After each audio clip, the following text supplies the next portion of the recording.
Turning now to south of the border, two Canadian toddlers, both under the age of 4, have been held in custody by U.S. Immigration and Customs Enforcement this year, and one of those children was held for 51 days under the age of 4.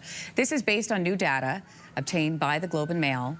Nearly 150 Canadians have been detained by ICE officers this year, so 149. That is on pace to double the number of Canadians detained when we look at the entirety of 2024. For a closer look at these detentions, I'm joined in studio by Kathryn Blaze Baum with the Globe and Mail. Good morning to you. Good morning.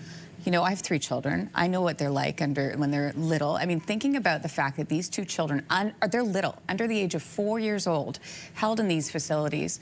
Who are these kids? What do we know about them? And what do we know about the conditions? I, too, am a mom of 3, and it was horrifying reading through details about the facility where they were being held. So what we do know is that these 2 children were held for weeks. One of them held for more than 7 weeks at a facility in South Texas that is at the center of allegations of not providing adequate drinking water, mothers who can't access formula for their babies, no soap to clean their bottles, children who don't have toys, guards taking, a doll away from a little girl, no access to medical treatment or reduced access to medical treatment. So very challenging circumstances for these families, including these 2 Canadian children. We do know that both of them have been released. They were detained separately. These are 2 separate families, we understand, based on the data. Both detained in May, one released a couple weeks later, and then the other one, the data showed that this person and their grown-up, along with another child, were released in mid-July. Do you know why they were detained, like what the reason was? What we do know, based on the data analysis, is that they were detained with what appear to be grown-ups. We don't know if they are their mothers, but in the case of one of the children, it was a Bolivian mother. In the other, it was a Congolese woman, and it appears that they were picked up for what are known as other immigration violations, so no criminal record, but rather some other immigration violation, and they have been placed into what are described as expedited removal proceedings with a credible fear referral. So they are claiming what that does that mean? Yeah, they are claiming that if they are sent home, that they fear persecution. Got it. And now, we don't know what happened to them. We don't know where they are. We are actively trying to find them. They're just one of many people who are being held right now. Speaking of many people, how many Canadians are still in custody? Current to the end of July, 56 Canadians were still being detained who had been arrested under the Trump administration. Why? Do we know? Why do we know?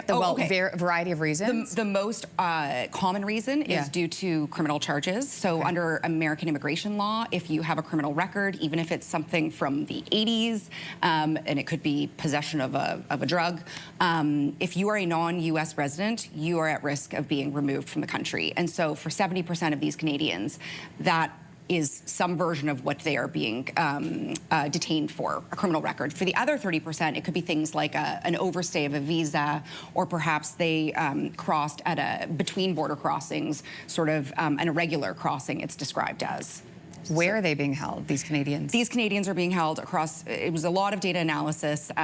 Shout out to Mahima at the Globe and Mail. It was crazy. As you can see on this map, they are spread across 34 facilities in the United States, concentrated in the South. These include privately run facilities, county jails, state prisons that are not meant to hold immigration detainees, but under the Trump administration have entered into agreements with ICE to hold people like these Canadians. What kind of action has Global Affairs Canada taken? That's a great question, and it is entirely opaque. We have asked them time and time again, ever since a Canadian died in custody at the end of June in Miami.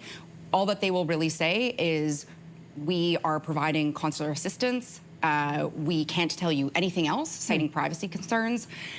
They wouldn't even give us a snapshot of where these people were located, or a range of age, or anything that might give any indication of who these Canadians are. And that's why it took us going through data that was obtained through freedom of information litigation by people in the United States through litigation to figure out where the Canadians are. Really unbelievable. Thank you for amazing reporting. Kathryn Blaze Baum with the Globe and Mail. We appreciate your time. Thanks for having me.